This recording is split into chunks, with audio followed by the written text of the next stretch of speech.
In this video, we'll introduce how virtual reality basically does its thing. We'll talk about the different capabilities of different headsets, and we'll also talk about the physiological impact of virtual reality on human beings and how to mitigate against so-called simulation sickness. First of all, let's talk about how virtual reality works. The idea behind VR is that we have two cameras rendering a scene side by side. Each camera will render one eye. So we have a left-hand camera rendering what is seen by the left-hand eye, and a right camera for the right eye. We then show the player there's some kind of mechanism to divide it so that the left eye only sees the left camera and the right eye only sees the right camera. Additionally, this display completely covers the user's field of vision using some kind of head-mounted display.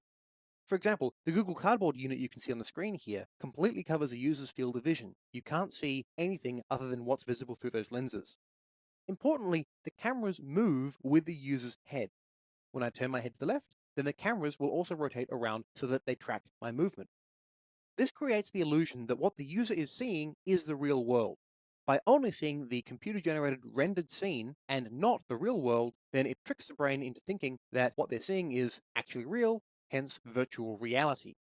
Let's talk about simulation sickness, which is the biggest problem currently facing VR developers. It's a problem caused by mismatching information between the vestibular system, which is the balance system, which is driven by fluid movement in your ears, and your eyes. The vestibular system tells you about forces currently being applied to your body, for example, the direction of gravity and whether you're under acceleration and so on and so forth.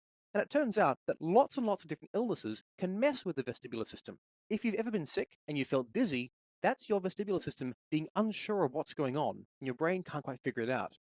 If your brain can't square the data that it's getting from the vestibular system with the data that it's getting from your eyes, then it's going to assume that you're sick and that some kind of bad thing is in your body making this happen.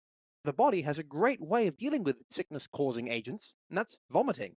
This is the exact same mechanism that creates the feeling of car sickness or other kinds of motion sickness, where what you're seeing is things not moving around very much. For example, if you're in a car and you're not looking out the window, what you're seeing is not moving around very much at all, but what you're feeling is something very different. Simulation sickness is not a problem just for virtual reality. A lot of people have trouble playing first-person games on regular computers, not just ones with VR displays. But the problem is magnified on VR. It affects many more people, and those who already suffer from simulation sickness feel it much more strongly. There are some solutions to this. We can minimize player movement as much as we can. So the idea behind so-called room scale VR, where it tracks the position of the head-mounted display in physical space so the player can actually walk around an environment, this can really help because if the camera is moving at the same speed that the actual eyes, the actual head, the actual ears are moving, then simulation sickness will become much less prevalent. The head-mounted display that we're using in this series, the Google Cardboard, you can see it on the screen, doesn't do that. To design around the problem, our game will not feature player movement. It's worth pointing out, though, that teleportation, that is, instantaneously moving the player's position from one point to the next, rather than having the player move themselves, can be totally fine, because teleportation doesn't really happen in reality that often.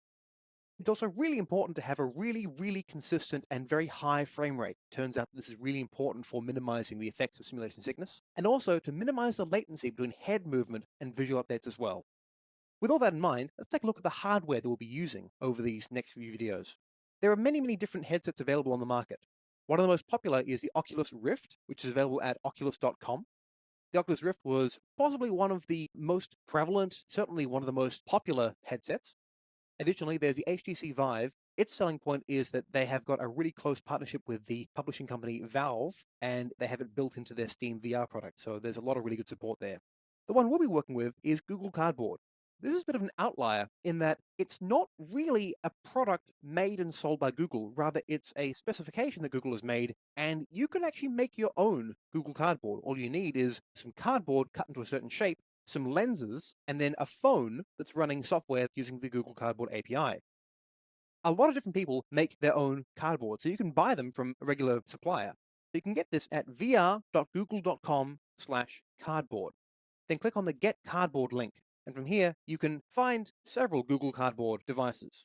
The one that I'll be using in these videos can be seen at the top left, the Google Cardboard by Google. However, it's totally fine if you have a different model, because the Google Cardboard system is designed around slight variations in the design and construction of Google Cardboard devices. With all that in mind, we're now prepared to actually begin the construction of our game. Let's get to it.